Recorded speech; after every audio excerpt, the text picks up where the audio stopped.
I'm here with Paul from Hedge. He's the founder and really cool guy.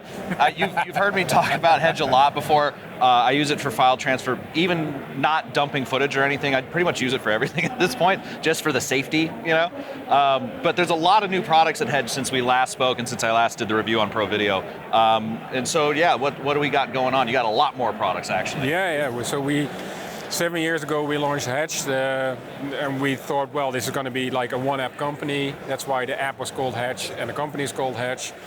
It's now a portfolio of 8 apps, all the way from camera to transcoding to collaboration to scopes to archiving to tape. And that became a bit confusing, so the biggest news is actually that we're renaming the app Hedge into Offshoot. To make right, yeah, I did see that. Give it more clarity, like, hey, Offshoot is the offloading app, and then you move to Edit Ready for transcoding, to PostLab for Final Cut Pro collaboration, Mimic for Avid collaboration. We have Scopebox for video scopes, high-end video scopes. Right. And Canister for LTO archiving. Right. And yeah. our modus operandi is that we make software, we make hard things really simple, so we save you a lot of time and a lot of brain power as well. We want to make stuff easy. And yeah, we were just adding stuff to all of that. So with the biggest news, obviously, is the new Offshoot, and we're splitting Hedge into 2 apps, the regular Offshoot, which also has an iPad version, and then there's an Offshoot Pro version coming, and that has scripting and API and codec support, which were existing features. Wow. And we're adding an industry first native S3 upload capacity to it. S3? Yeah, so Amazon's S3 cloud storage. Yeah.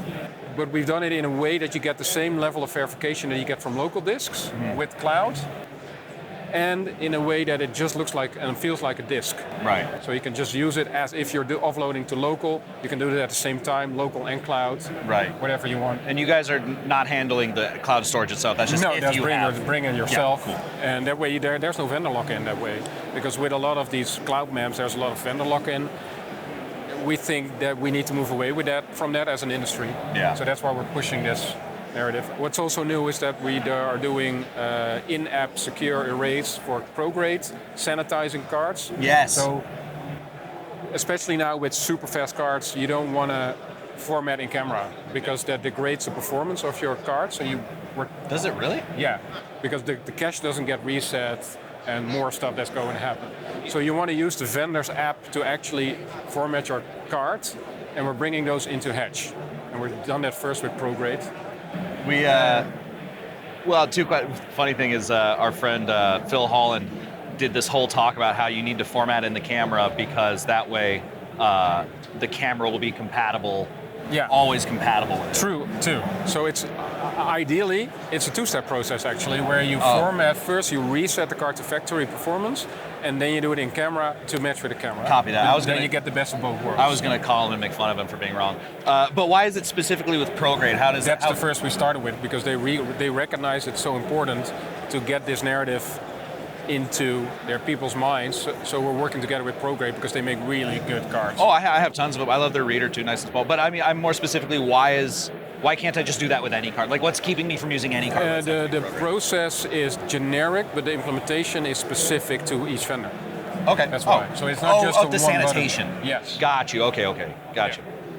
Yeah. And what you were saying earlier about like making everything simple, like the Offshoot GUI could not. I mean, that is probably the most dummy-proof program I've ever seen. That's the whole idea. When we designed it originally, I said the assistant of the assistant of the assistant needs to be able to use this with a one-sentence explainer. Yeah. Do this, do that, hit the button. Drag, and that's send. what we're still doing. And we're applying that also to FullCAD. So FullCAD's been part of us for quite some years. It was quite limited in the scope of codecs, but we're now adding the full edit-ready range of codecs into FullCAD, so you get complete, beautiful camera reports for every codec there is out there. That's You're right. That is another thing. Looking at someone off camera, that was another thing I wanted to check out, because the camera reports thing. Like, especially if I can send someone, like if I'm a colorist for certain things and I get all this footage and I'm like, what is any of this? And they're like, I don't know, Sony. They're like. Well, and the beautiful thing is that we did is not just codec support, but it's completely color managed as well. Oh. So it's a color managed report that you get that you can send out as a PDF or an HTML, so you can put it online somewhere. Love that. And that's all because we because Edit Ready joined us last year, and we added all those codecs to Edit Ready. And we now also have a headless version of Edit Ready, because transcoding is part of everything in any workflow, whether you're super low end or only doing something for yourself, or you're super high end Vice doing thousands of videos a year. But this person might need an interface, but that person definitely doesn't. So we now have 3 versions of Edit Ready tailored to either completely headless automation, or no, I just need to do this one clip here and now and be done with it. Very cool. What's also new is, and it's not that much about production, more post-production, is that we acquired Mimic last year, which is the industry-only option to add bin locking to systems that don't have a Nexus for Avid Media Composer. So we completely redid that app, gave it modern licensing, made it work for Apple Silicon. But still, it was limited to shared storage, like Media Composer is. So you needed a NAS, AFP, SMB systems. We're now adding workspaces to Mimic, and that means you can turn any type of block storage into something Avid recognizes as shared storage. Awesome. So you can do your SAN if you're on a high end, but locally you can also do it for your internal SSD. And of course you get all the collaboration features from Media Composer, which don't make much sense if you're on your own. But you also get Avid's media management with that, and that does make a lot of sense. So that's pretty useful. Yeah, a lot of these things start as Mac only, but I guess you're saying off camera that like the goal is to make them all yes. Yeah, the goal has always agnostic. been to have parity on Windows and Mac. A lot of companies in this industry have that, but that's only because they use a shared code base that they deploy on multiple OSs. The problem with that is it's easy to supply to many people, but you never make use of all the great stuff an OS has. So we opted to do separate code bases for every app, where we make sure we get the most out of every OS as possible. So only the concepts and the philosophy is shared, and the design, of course, but never the code. One thing I really appreciate about you guys, kind of on the note of code, is like I suppose what you'd call like the Fujifilm approach of like Kaizen, where it's like you get a product. I guess it's a little different with software, but like you get a product and then it's constantly updated and new features are added and stuff. And that's something I've really appreciated with, I guess, Offshoot now.